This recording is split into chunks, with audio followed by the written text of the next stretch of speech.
గారికి ఇదే చెప్తా ఉన్నా, మీకు ఉంటే రాష్ట్రం మీద అభిప్రాయం ఏదన్నా ఉంటే రాజకీయాలు మాట్లాడండి, సబ్జెక్ట్ మాట్లాడండి, అంతేగత వ్యక్తిగతంగా ఏది పడితే అది మాట్లాడితే మేము కూడా మాట్లాడొచ్చు. ఫిజికల్గా బాడీ షేమింగ్ అని ఇవన్నీ కూడా ఆ చంద్రబాబు గారి మొహమే తెలుగు జాతి ఈరోజు ప్రపంచంలో తలెత్తుకునే విధంగా చేసింది జగన్మోహన్ రెడ్డి గారు.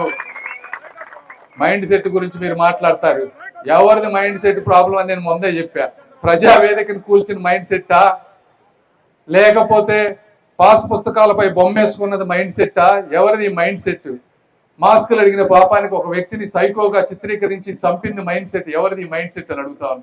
ఇట్లా 100 మాట్లాడగలం. కాబట్టి మీరు సబ్జెక్ట్ మాట్లాడండి, రాజకీయంగా వ్యతిరేకించండి, కానీ మా నాయకుల్ని కించపరిస్తే మేము కూడా నిన్ను బాడీ షేమింగ్ చేయాలంటే ఒకే ఒక్క మాటతో నిన్ను చంపేయగలను. కానీ నాకు సంస్కారం అడ్డుంది కాబట్టి నేను నిన్ను మాట్లాడనని చెప్పి తెలియజేసుకుంటూ ఈ కార్యక్రమానికి వచ్చేసిన మీ అందరినీ కూడా మనస్ఫూర్తిగా ధన్యవాదాలు తెలుపుకుంటూ ఈ కార్యక్రమం అద్భుతంగా జరగాలని కోరుకుంటూ ఈ కార్యక్రమానికి సహకరించిన ప్రతి ఒక్కరికి కూడా ధన్యవాదాలు తెలుపుకుంటూ సెలవు తీసుకుంటా ఉన్నాను. Thank you.